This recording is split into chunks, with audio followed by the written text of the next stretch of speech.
श्री गणेशाय नमः। श्री गुरुवे नमः। प्रिय छात्रों, हम लोग षष्ठी विभक्ति पढ़ रहे हैं। आज के पाठ का प्रथम सूत्र है दिवस तदर्थस्य। इस सूत्र में दो पद हैं, दिवः और तदर्थस्य। इस सूत्र में शेष की अनुवृत्ति नहीं है, किंतु अधिकार्थदयेषां कर्मणि से कर्मण की अनुवृत्ति होती है। दिवः षष्ठ्यंत पद है, इसका विशेषण तदर्थस्य है, तो सूत्र से अर्थ करेंगे तदर्थस्य दिवः कर्मणि षष्ठी स्यात्। अब तदर्थ क्या है इसको समझते हैं। आप लोग जानते हैं कि तौत शब्द सर्वनाम है। सर्वनाम अन्य परामर्शी होते हैं, दूसरे कथ्य के बदले इसका प्रयोग होता है, तो तौत पद से पूर्व सूत्रस्थ व्यवहारी और पन के जो द्यूत और क्रय विक्रय रूप व्यवहार अर्थ हैं उसका ग्रहण होता है। अब तदर्थ का अर्थ द्यूत और क्रय विक्रय रूप व्यवहार हुआ। इसी बात को यदि बहुव्रीहि समास के रूप में कहें तो कहेंगे तयोः पूर्वोक्तयोः व्यवहारी पणोः योऽर्थः स एवार्थो यस्य असौ तदर्थः। चूँकि यह तदर्थस्य दिवः का विशेषण है, तो सूत्रार्थ करेंगे द्यूत और क्रय विक्रय रूप व्यवहार जब दिव धातु का अर्थ हो तब दिव धातु के कर्म से षष्ठी विभक्ति हो। इसलिए कौमुदी में इस सूत्र की वृत्ति द्युतार्थस्य क्रय विक्रय रूप व्यवहारार्थस्य दिवः कर्मणि षष्ठी स्यात्।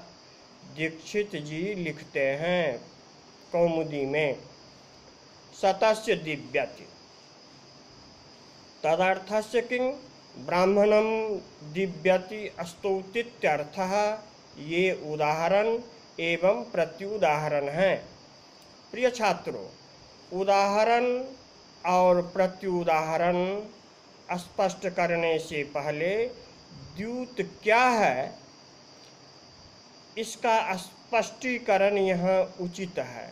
द्यूत माने क्रीड़ा, जहाँ अक्षपातन आदि क्रिया होती है और यह क्रिया जीतने की प्रबल इच्छा से होती है, इसी को विजिगीषा कहते हैं। जेतुम इच्छा जिगीषा वि उपसर्ग है। दिव धातु से अक्त प्रत्यय क्षो सुड नुनासिके च सूत्र से वकार को उठ और यन करने पर द्यूत। अब अर्थ विभाजन के लिए एक सूत्र है दिवो अविजिगीषायाम से अविजिगीषा, अर्थात जहाँ जीतने की इच्छा नहीं हो वहाँ निष्ठा के तकार को नत्व होता है। जैसे द्युम्नः अर्थात स्तुतः, जहाँ विजिगीषा हो, जीतने की प्रबल इच्छा हो, वहाँ निष्ठा के तकार को नत्व नहीं होता है, यही द्यूत है। यह निंदनीय क्रीड़ा है, क्योंकि जीतने की इच्छा प्रबल होने से लोग अपनी पत्नी तक को भी दांव पर लगा देते हैं। इसलिए आप लोग प्रक्रिया को मात्र समझें, क्रीड़ा नहीं करें। ऋग्वेद में इसकी बड़ी निंदा है, अक्षैरमा दिव्यः आदि आदि। अब उदाहरण को समझें। सतस्य दिव्यति, यहाँ तिंग लगाकर उदाहरण देते हैं। ऐसा किस लिए? इसके पूर्व तो कृत लगाकर उदाहरण प्रत्युदाहरण दीक्षित समझाते आए हैं। ऐसा इसलिए कि इस सूत्र में शेष की अनुवृत्ति नहीं होती है, तो कर्म की शेष संबंध विवक्षा भी यहाँ नहीं होती है। तब षष्ठी शेषे सूत्र से शेष षष्ठी की प्राप्ति नहीं होने से यह दिवस तदर्थस्य सूत्र अलग से षष्ठी विधान करता है। कृदंत के योग में षष्ठी और समास समासाभाव से यहाँ इसका कोई लेना देना नहीं है। अतएव यहाँ तिंग लगाकर उदाहरण प्रस्तुत करते हैं। सतस्य दिव्यति, एक ही उदाहरण से तदर्थ व्यवहरी और पण को प्रस्तुत करते हैं। यहाँ दिव धातु का कर्म शतम है, तो कर्म शतम से षष्ठी विभक्ति यहाँ हुई है। यहाँ कर्मत्व प्रकारक बोध बना रहेगा। द्यूत क्रीड़ा में 100 रुपये को दांव पर रखकर दिव्यति क्रीडयति यह द्यूतार्थ होता है। शतकर्मकम अक्षक्रीणम कर्मत्व प्रकारक बोध होता है। इस द्यूत पक्ष में अब व्यवहरी पक्ष में व्यवहरी का भी कर्म शतम है, इससे षष्ठी हुई है। इसका अर्थ होता है सतकर्मकम क्रय विक्रय मूल्य संवाद रूप व्यवहारणम, जिसे आम भाषा में मूल भाव कहते हैं, यही व्यवहार है। तदर्थस्य किम ब्राह्मणम दिव्यति स्तुतीत्यर्थः। यहाँ दिव धातु का अर्थ स्तुति है। अतएव ब्राह्मणम कर्म से षष्ठी नहीं हुई है। अब कुछ शंका समाधान भी कर लेते हैं। शंका, जब एक ही अर्थ संदर्भ में पूर्व सूत्र व्यवहरी पणोः समर्थयोः और दिवस तदर्थस्य सूत्र से षष्ठी विधान कर रहे हैं, तो क्यों न व्यवहरी पणोः समर्थयोः में दिव धातु को भी जोड़ लें, जिससे तदर्थस्य का ग्रहण नहीं करना पड़ेगा और महल लाघव भी होगा। इसके उत्तर में कहते हैं कि बात तो सही है, किंतु अलग सूत्र करने के दो उद्देश्य हैं। पहला, पृथक सूत्रकरण के सामर्थ्य से अष्टाध्यायी क्रम में अगले दिवस तदर्थस्य सहित 3 सूत्रों में शेष की अनुवृत्ति नहीं होगी, जिससे समास और समासाभाव संदर्भ खत्म होकर केवल अर्थ संदर्भ रहेगा। अतएव तिंग लगाकर उदाहरण देते हैं। दूसरा उद्देश्य, तदर्थस्य की अनुवृत्ति अष्टाध्यायी क्रम में अगले 2 सूत्रों में हो सके, एतदर्थ दिवस तदर्थस्य सूत्र का पृथक्करण है। अतएव त्रिसूत्री दिवस तदर्थस्य विभाषोपसर्गे द्वितीया ब्राह्मणे, इन 3 सूत्रों में शेष की अनुवृत्ति नहीं होती है और अगले 2 सूत्रों में तदर्थस्य की अनुवृत्ति हो, इसलिए पृथक सूत्र है। विभाषोपसर्गे इसके बाद का सूत्र है, जिसका अवलोकन तुरंत करेंगे, किंतु द्वितीया ब्राह्मणे सूत्र कौमुदी के क्रम में वैदिकी प्रक्रिया में है। परंतु मैं लगे हाथ द्वितीया ब्राह्मणे सूत्र की व्याख्या आप लोगों के हितार्थ प्रस्तुत करेंगे।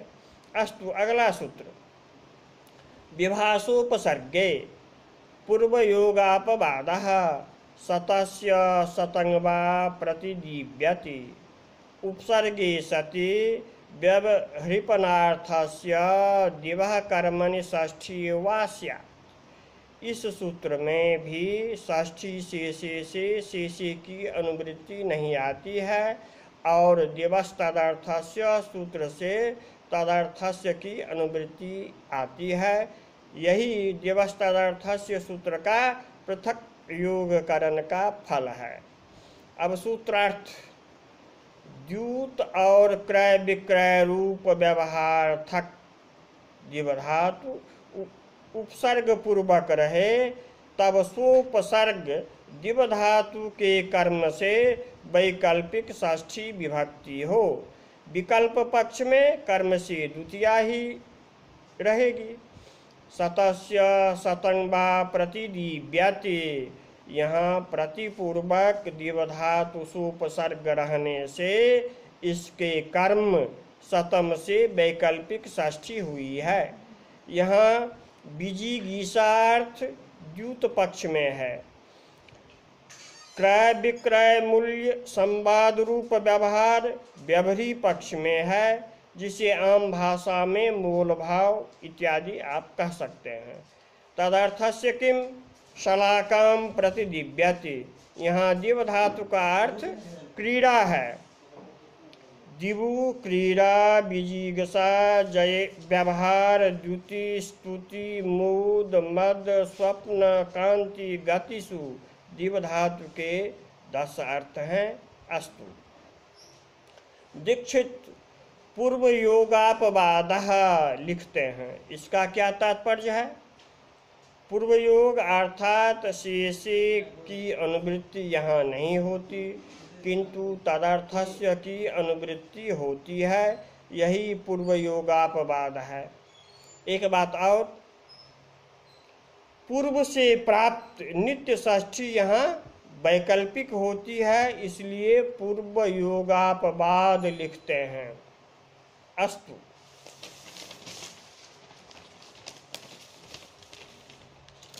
द्वितीया ब्राह्मणे, पूर्व सूत्र में भी द्वितीया ब्राह्मणे, इस सूत्र में भी शेष की निवृत्ति और तदर्थस्य की अनुवृत्ति है। ब्राह्मण विषये प्रयोगे दिवस तदर्थस्य कर्मणि कारके द्वितीया विभक्ति भवति। षष्ठ्यपवादः गामस्य तदः सभायां दिव्येयुः इति वृत्तिः उदाहरणं चेति। ब्राह्मण विषय अर्थात ब्राह्मण ग्रंथ विषय के प्रयोग में दिव धातु का अर्थ द्यूत और क्रय विक्रय रूप व्यवहार हो, तब दिव धातु के कर्म से द्वितीया विभक्ति होती है। यह द्वितीया विभक्ति दिवस तदर्थस्य से प्राप्त षष्ठी का अपवाद है। उदाहरण, गामस्य तदः सभायां दिव्येयुः, यह ब्राह्मण वाक्य है। ब्राह्मण वाक्य है। मंत्र व्यतिरेको वेद भागः ब्राह्मणः, मंत्र से अतिरिक्त यज्ञ के विधि विधान का वर्णन करने वाला शास्त्र ब्राह्मण ग्रंथ है। इसमें यज्ञों की वैज्ञानिक, आध्यात्मिक एवं भौतिक मीमांसा की गई है। अस्तु। गामस्य तदः सभायां दिव्येयुः, इस ब्राह्मण वाक्य में तदः दिव धातु का कर्म है और द्यूत व्यवहार अर्थ भी है, तो दिव के कर्म से षष्ठी न होकर द्वितीया विभक्ति है। इसका अर्थ है गांव की सभा में अवसर विशेष को द्यूत करें, अर्थात विजिगीषा करें, जीतने की प्रबल इच्छा करें, व्यवहार करें, बोली लगाएं। अवसर विशेष को तदः द्योतित करता है। गाम शब्द का यहाँ प्रयोग है, जो ग्राम का पर्याय है। गो समूहः यत्र सुखेन निवसति स गामः। लोक भाषा में गाम का प्रयोग खूब होता है, गाम घर इत्यादि क्रम से। दिव्येयुः, दिव धातु के लिंग लकार प्रथम पुरुष बहुवचन का रूप है। तदः सर्वनाम के साथ अहन शब्द का प्रयोग होने से उस दिन को, अवसर विशेष को ऐसा अर्थ होता है। अब अगला सूत्र। प्रेष्य ब्रुवो रविशो देवता संप्रदाने, इस सूत्र में भी शेष की निवृत्ति और कर्मणि षष्ठी की अनुवृत्ति है। इस सूत्र में 3 पद हैं, प्रेष्य ब्रुवोः हविषः और देवता संप्रदाने। इस गतो दिवादिहि उपसर्गवशात प्रपूर्वक इस धातु का अर्थ प्रेरण है। प्रेरण का अर्थ अपने से निम्न कोटि के लोगों को कार्यादि में लगाना, उकसाना इत्यादि है। प्रेष्य लोट लकार मध्यम पुरुष एक वचन का रूप है। ब्रूय व्यक्तायाम वाचि धातु अदादि गणीय है। प्रेष्य के साहचर्य से लोट लकार मध्यम पुरुष एक वचन ब्रूहि अर्थ यहाँ अपेक्षित है। प्रेष्यश्च ब्रुश्च तयोरिति विग्रह। प्रेष्य ब्रुवोः इति षष्ठी द्विवचनम। अधिगार्थदयेषां कर्मणि सूत्र से कर्मणि की अनुवृत्ति को षष्ठी में बदलकर कर्मणः को हविषः षष्ठी से अन्वय करते हैं।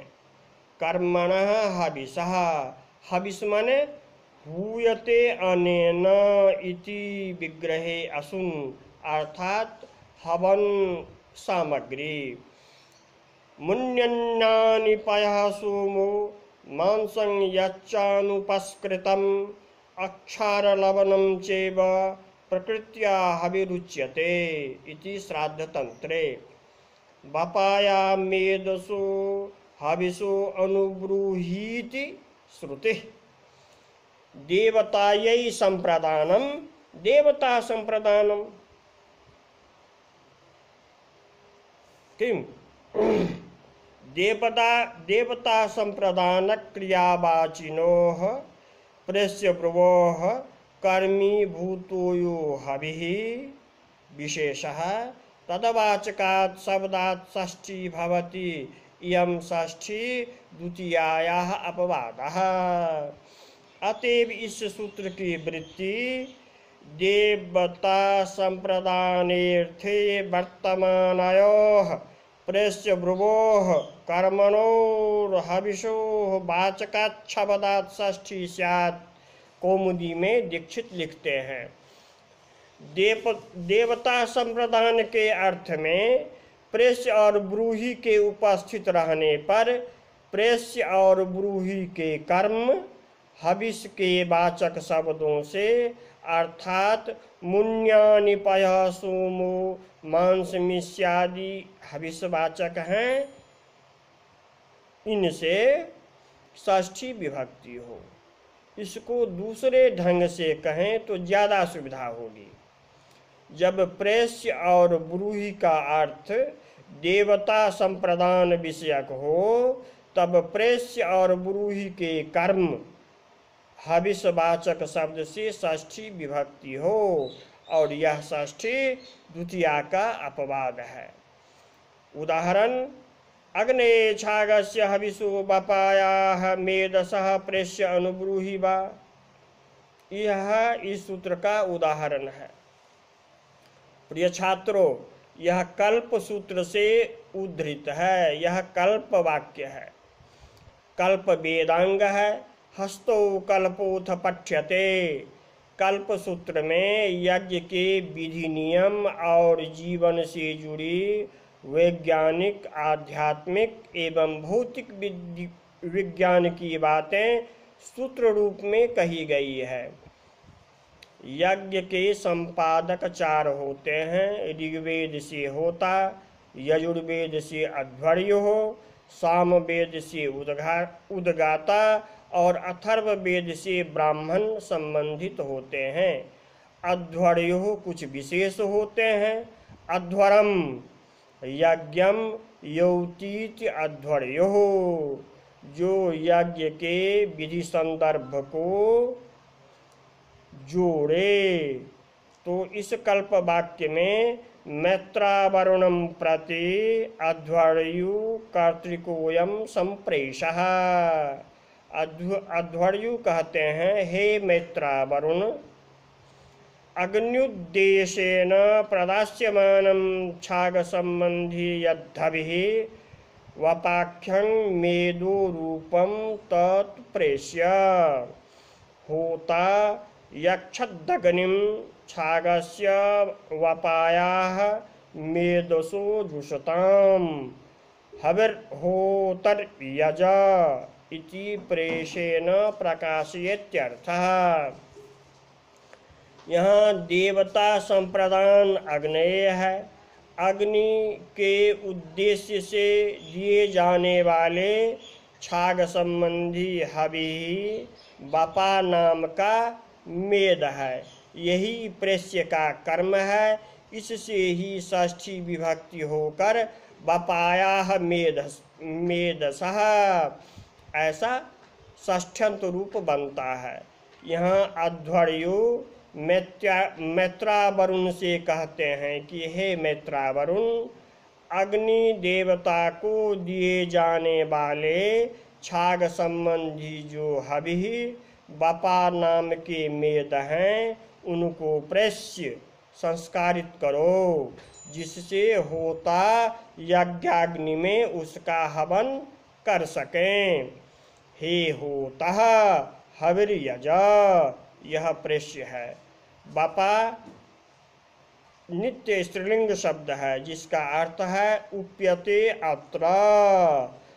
वप धातु से भिदादित्वात् अंग टाप वपा।